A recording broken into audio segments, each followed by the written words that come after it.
Perkenalkan nama saya Cakra Mokhtar Badarumi dengan NIM 23135 1107 11107. Di sini saya akan menjelaskan terlebih dahulu apa sih upwelling itu.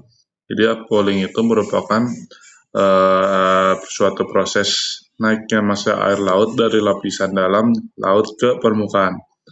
Adanya angin yang mendorong lapisan air pada permukaan yang mengakibatkan kekosongan massa air di bagian atas. Akibatnya, air yang berasal dari bawah itu menggantikan kekosongan yang berada di atas. Gerakan naik air ini membawa serta air yang suhunya lebih dingin, salinitas tinggi, dan zat-zat hara yang kaya ke permukaan. Proses upwelling dapat terindikasi dari sebaran konsentrasi klorofilia yang bervariasi secara spasial dan temporal. Konsentrasi klorofilia A lebih tinggi daripada pada perairan pantai dan pesisir, serta rendah di perairan lepas pantai. Namun pada daerah-daerah tertentu, di perairan lepas pantai dijumpai konsentrasi klorofil A dalam jumlah yang cukup tinggi yang merupakan fenomena upwelling. Berdasarkan gambar nomor 3 dan gambar nomor 4, jadi konsentrasi klorofil A di Laut Banda pada periode monsun timur Juni, Juli, Agustus itu sebesar 0,4 mg per kubik. Dan selama monsun barat Desember, Januari, Februari itu sebesar 0,15 mg per meter kubik. Lalu untuk suhu permukaan lautnya mencapai suhu terendah 27,1 derajat Celcius pada periode Juni, Juli, Agustus. Pada perhitungan Ekman pumpingnya mencapai 2,23 kali 10 pangkat minus 6 pada bulan April November saat bersamaan dengan berlangsungnya monsun timur. Ekman pumping mencapai maksimum pada bulan Juli mencapai 4,03 kali 10 pangkat minus 6 ms pangkat minus 1. Jika dibandingkan dengan Ekman transport, Ekman pumping memberikan kontribusi yang lebih besar di Laut Banda dalam proses upwelling. Pengangkatan massa air maksimum terjadi pada periode Juni, Juli, Agustus saat monsun timur dengan kondisi perairan suhu permukaan lautnya relatif lebih rendah, kelimpahan klorofil A yang tinggi, dan Ekman pumping yang lebih besar dibandingkan Ekman transport menunjukkan proses lokal upwelling. Jadi upwelling yang terjadi di Laut Banda itu lebih dominan akibat terjadi pada saat monsun timur akibat dari pergerakan angin regional yang kuat yang berasosiasi dengan sistem iklim monsun. Pada saat terjadi fenomena ENSO dan IOD, limpahan klorofil A akan bervariasi mengikuti kombinasi dari kejadian fenomena tersebut. Sekian dari saya, terima kasih.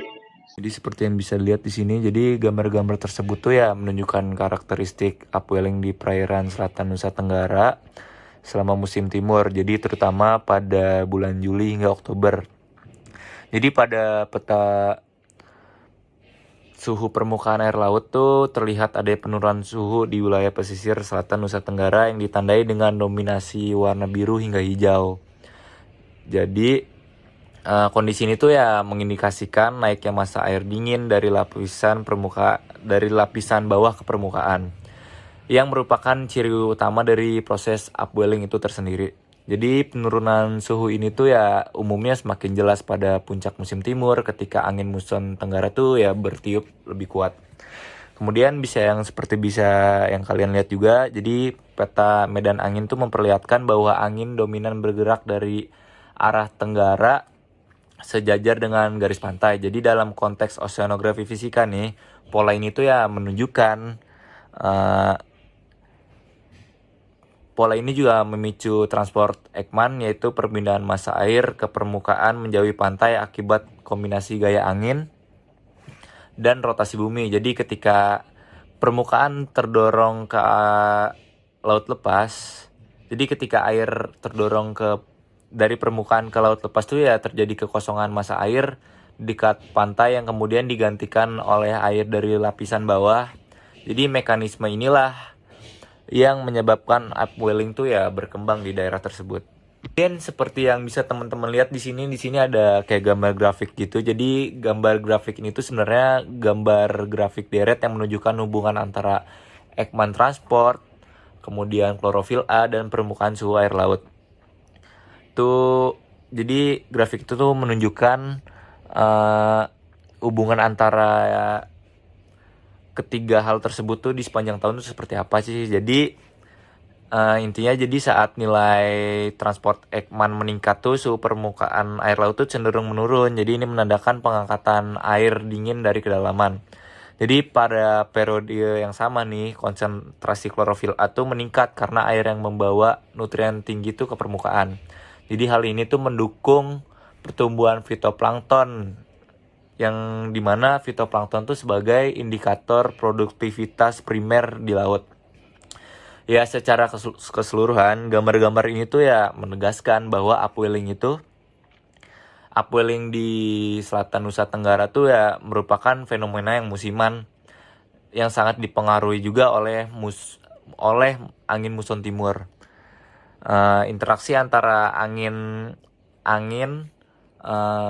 gaya rotasi bumi atau efek Coriolis dan dinamika massa air ini menghasilkan perubahan fisik laut yang dapat diamati melalui suhu, arus, serta parameter biologis seperti klorofil A contohnya.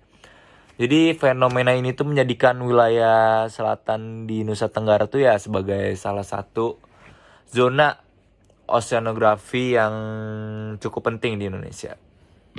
Gambar ini menunjukkan cangkupan wilayah studi antara 100 derajat E hingga 115 derajat E yang terbagi dalam 4 periode musim yaitu DJF, Desember, Januari, Februari, MAM, Maret, April, Mei, JGA, Juni, Juli, Agustus, dan SON, September, Oktober, November.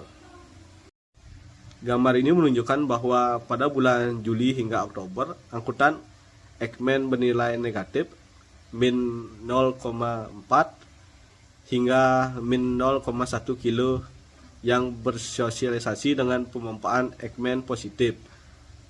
Pada September sampai Oktober 0,75 sampai 0,9 m.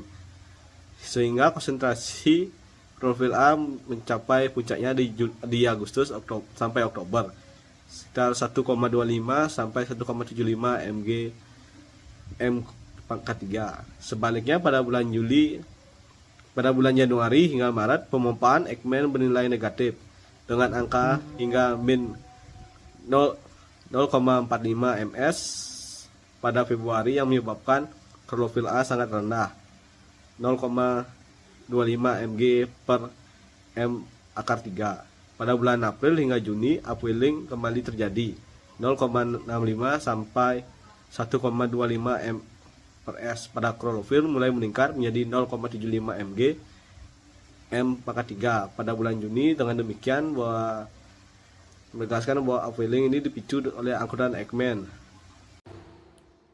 Lalu ada beberapa dampak positif dari upwelling. Dampak positif meningkatkan kesuburan laut dari dasar laut dan kaya nutrien, memicu pertumbuhan fitoplankton, produksi ikan meningkat, banyak plankton, artinya rantai makanan aktif, dan ikan pun melimpah.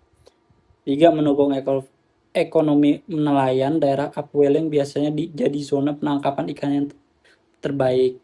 Lalu 4. Menjaga keseimbangan ekosistem, mendukung keberlangsungan biota laut dan dari plankton dari predator.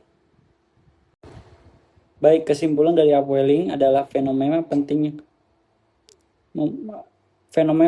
yang membawa air kaya nutrien dari dasar laut ke permukaan sehingga meningkatkan produktivitas dan kesuburan